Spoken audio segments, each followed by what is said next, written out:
अस्सलामुअलैकुम वरहमतुल्लाहि वबरकातुहू। आज हम सेकंड ईयर फिज़िक्स का चैप्टर 19 का न्यूमेरिकल नंबर 2 करने जा रहे हैं। सवाल है आपके पास, a coil with an inductance of 0.5 and experience a rate of change of current of 2 ampere per second. Calculate the induced EMF in the coil. induced EMF का मतलब वोल्टेज है, कुछ भी वोल्टेज हो सकता है, हम इसको वोल्टेज भी कहते हैं, ईएमएफ भी कहते हैं। तो डेटा आपके पास, हमारे पास सबसे पहले डेटा बनाएंगे और आपको जो चीज़ दी हुई है इंडक्टेंस। इंडक्टेंस मतलब यहाँ पे आपको एल दिया हुआ है, ठीक है जी।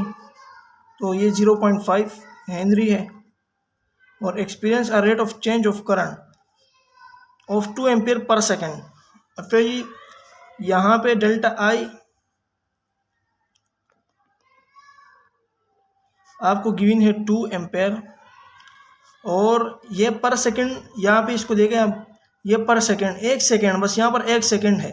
तो ये पर सेकंड का अगर आप कभी लिख देंगे ना, rate of change of current of 2 ampere, और यहाँ पे इस तरह ना अगर इसको, तो यहाँ पे लिखना चाहिए था 2 एम्पेयर और पर सेकंड लिखना चाहिए पूरे इंग्लिश में पर सेकंड, लेकिन इन लोगों ने यहाँ पर नहीं लिखा। तो इसका मतलब है यहाँ पे एक है, 1 है यहाँ पर सेकंड।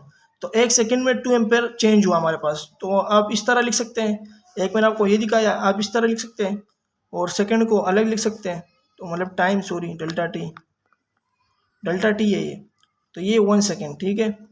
या आप इसको इस तरह भी लिख सकते हैं, देखें आप यहाँ पर, delta I over delta T is equal to 2 ampere per second, ठीक है। आप इसको इस तरह भी लिख सकते हैं। तो एक आपके पास एक इस तरह है, तो आप इसको भी इस तरह लिख सकते हैं और इस तरह भी लिख सकते हैं, ठीक है। और आपके पास रिक्वायर्ड है, फिर रिक्वायर्ड के पास इंड्यूस ईएमएफ है। इंड्यूस ईएमएफ इस तरह इसको जाहिर कर सकते हैं और वी से भी जाहिर कर सकते हैं, दोनों एक ही बात है। तो इसका हमारे पास सीधा फार्मूला होता है एक ईएमएफ का, delta I over delta T. अब मैं आपको ये क्यों कह रहा था, आप इस तरह लिख सकते हैं, देखिए आपके फिर आसानी हो जाएगी। आप delta I over delta T के बजाय 2 पुट कर दे, ख़त्म बात, आपका पूरा सवाल हो जाएगा। हमें ये मालूम करना है, तो एल हमारे पास दिया हुआ है 0.5 हेनरी मल्टीप्लाई बाई 2, ठीक है। जब हम इसको इसके साथ करते हैं तो हमारे पास आंसर आता है 1 वोल्ट। ईएमएफ का यूनिट होता है वोल्ट, सही है जी, ईएमएफ का यूनिट होता है वोल्ट। तो ये आपका करेक्ट आंसर हो जाएगा।